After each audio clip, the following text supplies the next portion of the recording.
2024 के चुनाव से पहले एक ऐसी खबर महाराष्ट्र से निकल करके सामने आई है जो मोदी और शाह की नींद उड़ा सकती है।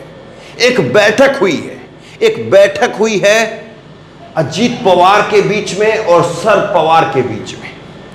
और इस बैठक में जो खास ध्यान देने वाली बात है वो ये है कि इस बैठक के लिए अजीत पवार वो अपनी सरकारी गाड़ी, सरकारी सिक्योरिटी सब कुछ छोड़ करके गए। और ये बैठक कल 12 बजे होनी थी, एक होटल के अंदर ये बैठक होनी थी, वहां ये बैठक नहीं होती है। उसके बाद में ये बैठक होती है शरद पवार के करीबी एक कारोबारी के घर पर, उसके बंगले पर यह बैठक होती है। और इस बैठक में शरद पवार भी आए, अजीत पवार भी आए और इस बैठक में जयंत पाटिल भी आए। और इस बैठक के बाद में शरद पवार ने जो बात कही है वो भी मैं आपको बताऊंगा। इस बैठक का दिल्ली पर क्या असर पड़ रहा है वो भी बात करेंगे। और अगर कहीं से 1% चांस, अगर कहीं ऐसा है कि जो सोचा जा रहा है या जो समीकरण लगाया जा रहा है अगर उसके उलट हो गया, अजीत पवार को इधर लाने की बजाय अगर शरद पवार उधर चले गए, तो इसका इंडिया गठबंधन पर क्या फर्क पड़ेगा वो भी मैं आपको बताऊंगा। लेकिन इस बात की गुंजाइश बहुत कम है कि शरद पवार उस तरफ चले जाएं। तीसरी बैठक होनी है गठबंधन की, इंडिया गठबंधन की तीसरी बैठक होनी है। पहली बैठक हुई पटना में, दूसरी बैठक बेंगलुरु में कर्नाटक के अंदर, तीसरी बैठक महाराष्ट्र मुंबई में होनी है। अगले महीने के पहले सप्ताह के अंदर यह बैठक होनी है, 5-6 तारीख के आसपास। और इस बैठक की मेजबानी करेंगे शरद पवार और उद्धव ठाकरे। और उस बैठक से पहले अगर अजीत पवार दोबारा से इंडिया के खेमे में आ गए, माहौल बदल जाएगा। और ये माहौल कितना भयंकर और किस तरह से चोट पहुंचाएगा बीजेपी को, मोदी शाह को, इस बात को जरा सोचिए। मैं आपको दिखाता हूं, ये कुछ तस्वीरें हैं। शरद पवार जो हैं वो बंगले से निकल रहे थे तब की बैठक है, तब की तस्वीर है। और अजीत पवार उसके बाद में निकलते हैं तब की तस्वीर है।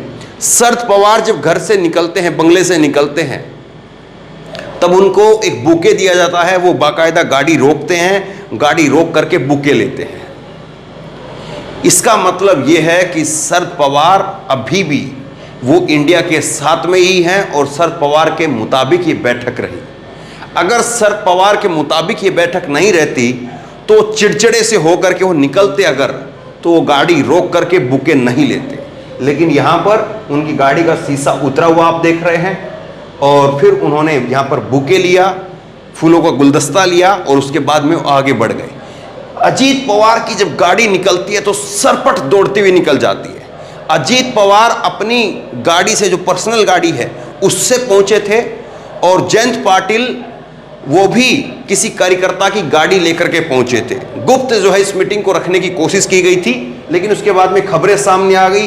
अब क्या कुछ जो है वो कहा गया है ये मैं आपको बता देता हूं। ये जयंत पाटिल हैं, 1 घंटे तक ये बैठक चली। ये हैं अतुल चोरडिया जो कि पवार फैमिली के करीबी हैं, कारोबारी हैं, बिजनेसमैन हैं। इनके बंगले के ऊपर बैठक होती है। एनसीपी के ये अध्यक्ष हैं वर्तमान में, शरद पवार गुट के। और ये जो हैं उस बैठक में मौजूद थे। शरद पवार और डिप्टी सीएम अजीत पवार के बीच में गुप्त बैठक होती है, एनडीटीवी ने इसको कहा है। और उसके बाद में जो प्रतिक्रिया निकल करके सामने आई, शरद पवार ने क्या कहा है उसको जरा सुनिए। शरद पवार कह रहे हैं कि बीजेपी की विचारधारा एनसीपी के राजनीतिक ढांचे में फिट नहीं बैठती है, हम उनसे कभी हाथ नहीं मिलाएंगे, ये शरद पवार ने कहा है। एनसीपी चीफ शरद पवार का बयान है। एनसीपी के राष्ट्रीय अध्यक्ष के तौर पर मैं स्पष्ट करना चाह रहा हूं कि मेरी पार्टी बीजेपी के साथ में कभी नहीं जाएगी। बीजेपी की विचारधारा एनसीपी के राजनीतिक ढांचे में फिट नहीं बैठती है।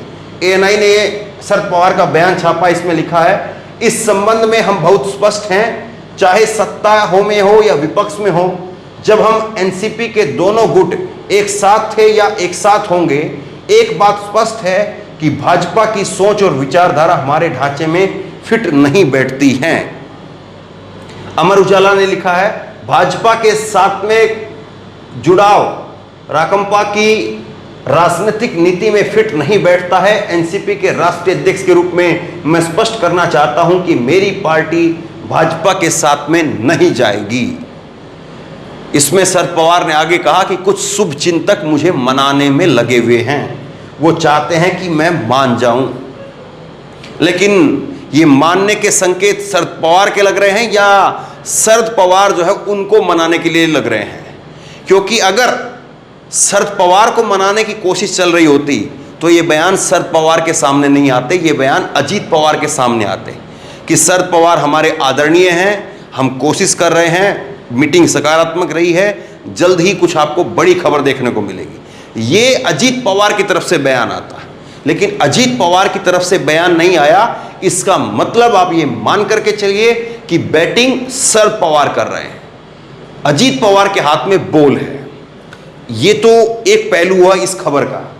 दूसरा पहलू भी मैं आपको इस खबर का समझाता हूं, और दूसरा पहलू ये है कि मान लीजिए कि शरद पवार जो है वो उस तरफ चले जाते हैं, शरद पवार इस खेमे से वो आउट हो जाते हैं, मान लीजिए निकल जाते हैं, तब इस इंडिया गठबंधन पर क्या असर पड़ेगा, इस इंडिया पर क्या असर पड़ेगा? देखिए, शरद पवार जो आज साफ कर रहे हैं लगातार कि हम उनके साथ में नहीं हैं, हम बीजेपी के साथ में नहीं जाएंगे, कभी नहीं जाएंगे, ये शरद पवार कह रहे हैं। और जितना स्पष्टता के साथ में वो ये बयान दे रहे हैं, उतना ही ये बयान जो है वो इंडिया के काम आएंगे। ये तब भी और अब भी। तब भी का मतलब ये है कि अगर शरद पवार कहीं से बीजेपी के साथ चले गए तो इसका मतलब ये होगा कि महाराष्ट्र में सिर्फ 2 धड़े बचेंगे, 2 धड़े बचेंगे। एक धड़ा होगा राहुल गांधी का और दूसरा धड़ा जो है वो उद्धव ठाकरे का होगा। ये उद्धव ठाकरे, 2 धड़े जो है वो रहेंगे, और तीसरा धड़ा वो एनसीपी का पूरी तरह से साफ हो जाएगा। शरद पवार को लेकर के लोगों की, माफ कीजिए, जो उद्धव ठाकरे को लेकर के लोगों की जो सहानुभूति है वो और डबल हो जाएगी। अजीत पवार के साथ में जो सहानुभूति है वो खत्म हो जाएगी, और उसके बाद में कांग्रेस के साथ में जो है वो दूसरी लहर चल पड़ेगी। और एक बात आप और समझिए, महाराष्ट्र में शरद पवार के साथ में 2 ही वोटर हैं, एक है मराठा वोटर और दूसरा है वो कांग्रेसी वोटर। जब कभी वो कांग्रेस में रहे तो उस वोटर को अपने साथ लेकर के चले गए, उन नेताओं को अपने साथ लेकर के चले गए, उस वोट बैंक को भी अपने साथ लेकर के चले गए। लेकिन आज के दौर में 2024 में जब हम बात करेंगे चुनाव की, 2024 में जब चुनाव होगा या 2023 में ही वो चुनाव हो जाए 2024 वाला, तो जब बटन दबेंगे तो 2 ही बटन दबेंगे।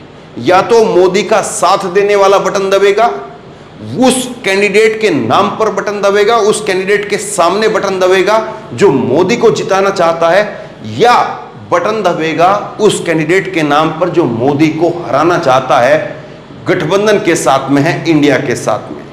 तीसरी पार्टी की गुंजाइश कहीं नहीं है। अब कोई स्टेट में आप चले जाइए, तीसरा कोई धड़ा नहीं है, तीसरा कोई मोर्चा नहीं है। या तो आप बीजेपी के साथ में हैं या इंडिया के साथ में हैं। अब ये बहुत क्लियर हो चुका है। अगर शरद पवार कहीं से छोड़कर भी जाएंगे तो इंडिया को नुकसान नहीं है, इंडिया के लिए कोई नुकसान नहीं है, और इसमें दोनों पार्टियां फिर फायदे में रहेंगी। चाहे वो कांग्रेस पार्टी है, उसके पास में उसका शरद पवार के साथ में गया हुआ वोटर वो वापसी आ जाएगा, मराठा वोटर जो है वो उद्धव ठाकरे के साथ में जुड़ेगा, और दोनों पार्टियों को बम्पर फायदा है। टिकटों के रूप में और आसानी हो जाएगी कि अब केवल और केवल 2 ही पार्टियों को जो है वो अपनी टिकटें बांटनी है। अब 3 धड़े में टिकट हैं, शरद पवार के गुट के, शरद पवार की एनसीपी के पास में भी, कांग्रेस के पास में भी, और जो है इसके साथ साथ उद्धव ठाकरे को भी। 3 धड़ों में अब टिकट बचेगी, फिर 2 धड़ों में बटेगी।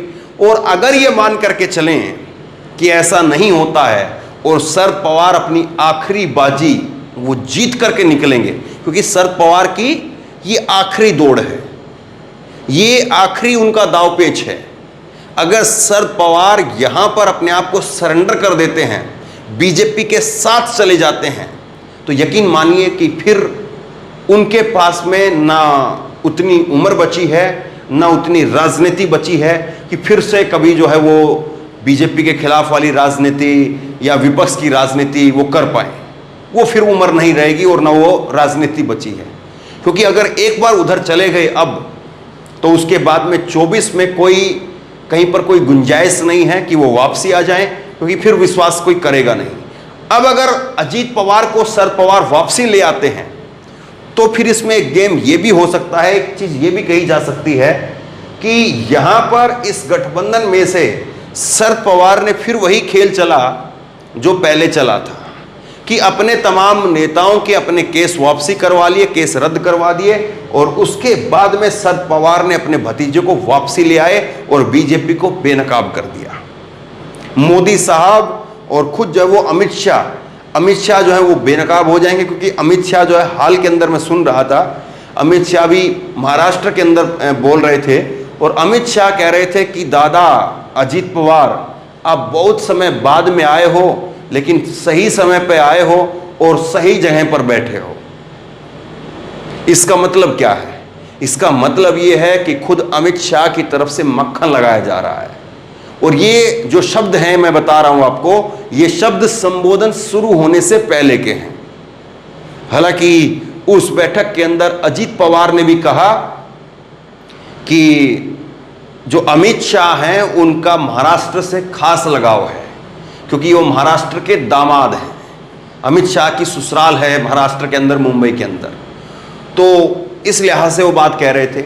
अब बिल्कुल साफ साफ ये तस्वीर दिखाई दे रही है, इसमें कोई बहुत ज़्यादा शख्स की जो है वो गुंजाइश बची नहीं है, कि या तो अजीत पवार को वापसी आना पड़ेगा या अजीत पवार उसी खेमे में रह जाएंगे। अगर उस खेमे में अजीत पवार रह गए तो चुनाव आयोग और फिर उसके बाद में शरद पवार वो अपना आखिरी जो हथियार है पार्टी से निष्कासित करने का, उसको अपनाया जाएगा।